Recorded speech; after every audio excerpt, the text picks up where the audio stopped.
Bonjour à tous, ravi de vous retrouver pour une nouvelle vidéo mystère. Et aujourd'hui, je vais m'intéresser aux secrets du Vatican. Quels sont les mystères du Vatican? Quels sont les mystères que recèle le Vatican? On sait tous, on a tous entendu parler de l'immense bibliothèque qui se trouverait sous le Vatican, mais y a-t-il d'autres mystères? Alors regardons avec les runes, et je vais utiliser cette petite symbolique pour montrer le Vatican. J'ai mis une feuille blanche pour que vous voyez bien les runes ressortir et non pas sur mon tapis noir habituel. Et regardons, quels sont les mystères du Vatican? Que cache le Vatican? Voilà ma question. Que cache le Vatican?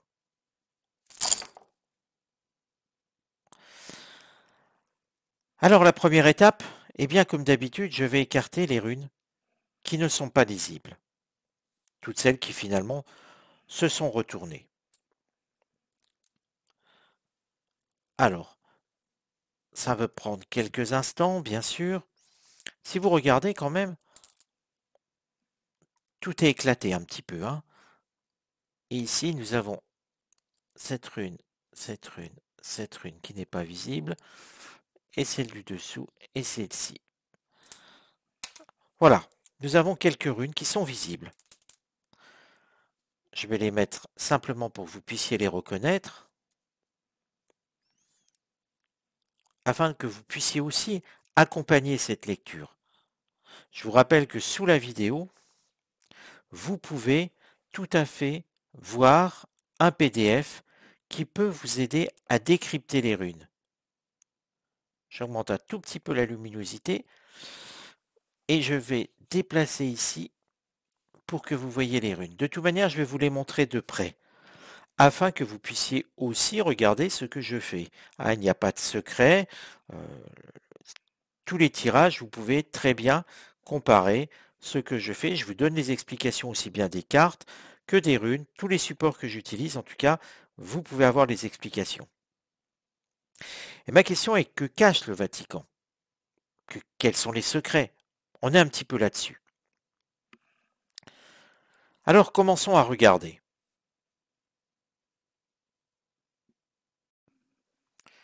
Alors tout d'abord, comme je vous l'explique toujours, je démarre en bas qui est mon axe principal de lecture et je vais tourner ainsi. Là, il n'y a pas de cercle intérieur autour de la question. C'est plus pour moi à lire ce qui s'est passé au fil du temps. Nous avons ici la première rune qui concerne le premier secret. Nous avons ici, regardez, d'autres runes et des petits groupes ici. Alors, je vais voir si les petits groupes se divisent en sous-groupes ou pas.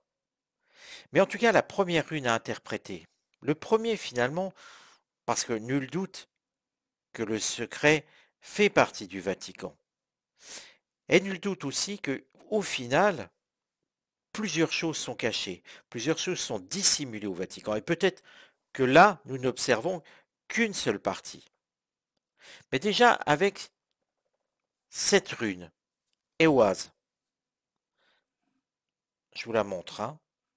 Éoise nous indique que quelque chose, c'est un point de départ, une forme d'hésitation, une dualité, une confrontation. En réalité, Éoise est en train de nous parler de la fondation même de la chrétienté. En fait, au Vatican, sous le Vatican, nous sommes vraiment dans les profondeurs avec Éoise. Le secret de la construction de la chrétienté nous est caché. Et que donc, la vérité, ne nous apparaît pas. Le Vatican, la papauté telle qu'on la connaît, nous sert quelque chose qui semble totalement irréel. Si Éoise est aussi cachée, c'est qu'elle remettrait en cause les fondations mêmes de la chrétienté et pourrait la faire s'écrouler. C'est en tout cas, finalement, le secret le plus important, celui sur lequel repose entièrement la chrétienté qui nous est cachée. Alors, Cela pourra faire un tirage complémentaire. Aujourd'hui, je ne m'intéressais qu'aux secrets eux-mêmes. Mais je ne m'interdis pas d'y revenir lors d'une prochaine vidéo pour justement percer ce mystère de la naissance de la chrétienté. On verra si ça vous intéresse. C'est le plus important, c'est déjà que vous y trouviez de l'intérêt. Et vous voyez, en avançant, nous avons Raido. Raido qui évoque toujours le mouvement, le parcours, le cheminement. En même temps, l'idée de justice. Alors si j'ajoute mouvement, sentier, cheminement, justice, comment ne pas comprendre qu'en fait on parle des tables de la loi, les tables de loi finalement. Raido semble parler de ces tables de la loi que sont décrites dans la Bible, comme les 10 commandements. Ces lois qui auraient été écrites par Dieu et remis à Moïse. Le secret sur ces tables est détenu dans le Vatican. Et donc là, vous voyez, nous ne sommes pas dans Indiana Jones, hein, où on voit Indiana Jones prendre les tables de la loi. Non, nous sommes dans la vie réelle. Les secrets sont détenus au Vatican, là aussi. Nous parlons de ces fondations, et vous voyez que quelque part nous avons la création, les fondations. Nous sommes visiblement à une époque très lointaine. Tout ce qui est écrit dans la Bible, les secrets sont détenus au Vatican, et les secrets nous sont cachés. Ça ne dit pas si c'est pour notre bien ou pour notre mal. Cette notion-là, dans la voyance, n'existe pas. Il n'y a pas de positif et de négatif. Il y a des faits. On cache des choses, on n'a pas envie que finalement le commun des mortels les apprenne, les connaisse. C'est juste ainsi qu'il faut prendre les choses. Mais ça dénote bien que quelque part, ce que l'on nous indique, ce que l'on nous transmet par la chrétienté, par le prêtre, par les communautés, n'est pas forcément ce qui est réel, et que le vrai, que le réel, est détenu dans les tréfonds du Vatican. Ici, nous avons Thurisaz. Thurisaz, c'est une rune de violence. C'est une rune de défense, d'attaque. Tout n'est pas clair avec Thurisaz à ce niveau-là. On sent des combats, c'est une rune de confrontation. Pour moi, Thurisaz évoque la période des croisades. Et plus vraisemblablement, les chevaliers du Temple. Il y a au fond du Vatican le procès des Templiers, qui a été fait en France, je vous le rappelle, sous Philippe le Bel. Ce procès est entaché de mensonges, de manipulations, de faits qui ne sont pas avérés. Les vraies déclarations des Templiers sont enfermées là. Les minutes du procès des Templiers aussi. Et beaucoup de documents qui n'ont pas été rendus publics sur les faits des Templiers. Les Templiers qui étaient ces moines soldats qui combattaient au nom du Christ en Terre Sainte. En tout cas, c'est en tout cas ce que nous disait, ce qu'on apprend à l'école, ce que nous racontent les films. Mais il semble que sous le Vatican, d'obscurs secrets sur ce qu'ont ramené les Templiers au Vatican soient détenus. Certes, il y a les minutes de leur procès, comme je vous disais, mais il y a aussi visiblement des objets, des écrits, des richesses ramenées par les chevaliers du Temple et qui sont gardés au secret de tous sous le Vatican.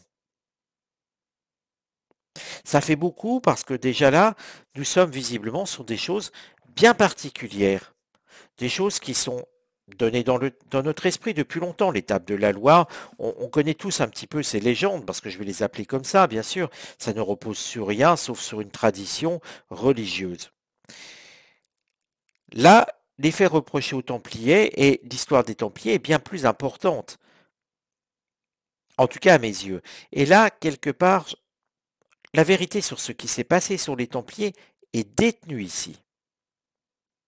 Et sur d'éventuelles suites que cela a pu donner. Pertro, cette rune que vous voyez ici, indique des documents qui sont plus de tractation, des documents de négociation, des documents secrets sur l'Église et comment elle a pu évoluer à travers le temps. Chaque document est répertorié ici. Et toute cette histoire n'est pas aussi rose que l'on peut le prétendre. Il y a toute l'histoire secrète finalement du Vatican qui est répertoriée sous le Vatican, dans des livres cachés, et notamment sur cette histoire du Saint Graal, dont je vous ai déjà fait un tirage. Je vous invite à le regarder. On trouve toutes ces indications, tout est connu en fait au Vatican. Sur ce Saint Graal, sur ces lignées, il y a au Vatican une culture du secret, mais des choses sont bien connues, mais doivent, à leurs yeux, rester secrets. Ici, nous avons Nudis. Nudis qui parle de sacrifice. Nudis qui parle de nécessité, de choses qui se sont faites afin de pouvoir tenir et survivre. On a l'idée avec Nudis que des archives sont gardées aussi sur ce qui a été fait avec le Troisième Reich. Tout est gardé au Vatican, ne l'oubliez pas. Et beaucoup de choses que, finalement, on se dit la sagesse aurait voulu de les détruire, eh bien, sont gardées quand même. Oh, pas forcément, je dirais, à la vue de tous, et tous ne savent pas ce qu'il y a réellement dedans. Mais ces archives des tractations faites avec le Troisième Reich et de sacrifices de personnes qui finalement qu'on a laissé condamner et qu'on a laissé se faire tuer, tout est répertorié, tout est noté. Ingoise nous parle de cette papesse Jeanne. Il y a ce qui est devenu l'enfant de cette papesse. Parce que Ingoise représente le repli sur soi, l'intériorisation, ce qui vient de la fertilité, de la fécondité. Les secrets des papes sur leur progéniture sont là aussi répertoriés. On est bien loin de ce qui se passe actuellement. N'oubliez pas que la papauté existe depuis fort longtemps. Et qu'à l'époque plus lointaine de Michel-Ange, les papes n'étaient peut-être pas aussi sages, entre guillemets, je mets vraiment de grosses guillemets, que les papes actuels. Nous avons ensuite, avec Othalase, les origines de la richesse du Vatican. Et là, quelque part, Othalase nous montre, ou plutôt nous informe, que ce que nous possédons, nous ne l'avons pas réellement. Ce qui sous-entend que quelque part, ce que le Vatican possède a été pris à autrui. Des richesses volées, visiblement, détournées. Alors je sais bien, ce tirage est un petit peu différent, c'est presque une énumération de choses. Mais ça va avec le tirage. Il fallait le faire, il fallait à un moment voir vers où ça nous menait. Il nous reste 3 runes, et on va regarder ce que ces 3 runes nous informent sur les secrets encore du Vatican. Gébo que voici est une rune qui indique plutôt les projets, au fil du temps, que les papes ont émis, que les femmes, que les papes, que les femmes, je suis bête, que les papes avaient prévus, mais qui ne sont pas sortis. des projets avortés, je dirais. Guébo, c'est plutôt tout ce qui est projet qu'on a laissé au placard. Alors vous voyez que là encore, on a beaucoup de choses. Parce que là, ce n'est pas très grave de cacher ça. Et pourtant, et pourtant, le lapsus que j'ai eu, femme, n'est pas anodin. Visiblement, certains papes avaient des projets novateurs, réformistes. On les a enterrés. Et quelque part, on les a obligés à se taire sur certains sujets. Il y a une chape de plomb sur une forme de transformation du Vatican et de la papauté. Manaz, que voici qui allait m'échapper, est une rune qui donne un équilibre. L'équilibre des extrêmes. Et là, Manaz indique finalement les sociétés secrètes qui composent le Vatican. Oh, pas celles qu'on a l'habitude d'entendre. Mais toutes ces mouvances qui sont extrêmes et qui se combattent les unes aux autres, chacune finalement de leurs petits secrets, est détenue là. Et les extrêmes qui pensent être à la tête d'un avantage face à l'Église, au centre de l'Église, en fait ne sont que des pions. Car chacune de leurs actions est répertoriée. Tout est connu. Il y a une force de connaissance, de renseignement au sein du Vatican qui ferait pâlir l'ancien KGB, la Stasi et tous les services de renseignement des plus grandes dictatures. Tout est connu. Et rappelez-vous ce tirage que j'ai fait sur l'assassinat d'une jeune fille au Vatican. On ne parlera pas de la mort de Jean-Paul Ier. Et toutes ces tractations, de l'attitude, comme je vous l'ai dit au-dessus, du Vatican face au Troisième Reich. Le Vatican est au courant de tout. Et tout est répertorié, même dans les mouvances du Vatican les plus extrêmes. Enfin, Ourouz, que voici. Eh bien, qu'est-ce qu'elle détient? Tout simplement les futurs projets du Vatican. Il semble qu'au Vatican tout soit écrit aussi, et que lorsque l'on entend un pape décider de ceci ou cela, il soit de toute manière complètement sous l'influence de ce qui est déjà préparé. Ce n'est pas le pape qui décide. Visiblement, une autre société sous le Vatican dirige en secret le Vatican. Et qu'en fait, toutes les directions que prend l'Église chrétienne soient déjà décidées en secret par finalement une société beaucoup plus secrète et beaucoup plus centrale que les extrêmes.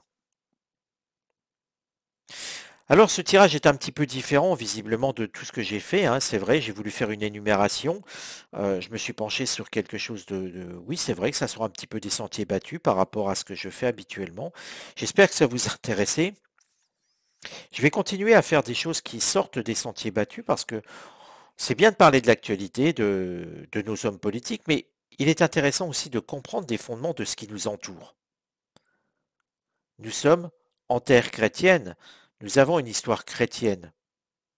Et je trouve qu'il est important de savoir, finalement, le dessous de tout ce qui nous entoure. Alors je vous donne rendez-vous à très bientôt. N'oubliez pas celle-là, cette dernière rue, Ourouz. Je trouve que finalement, elle nous livre un plus grand secret que les autres. Je vous donne rendez-vous à très bientôt. Je vous embrasse. Allez, à bientôt.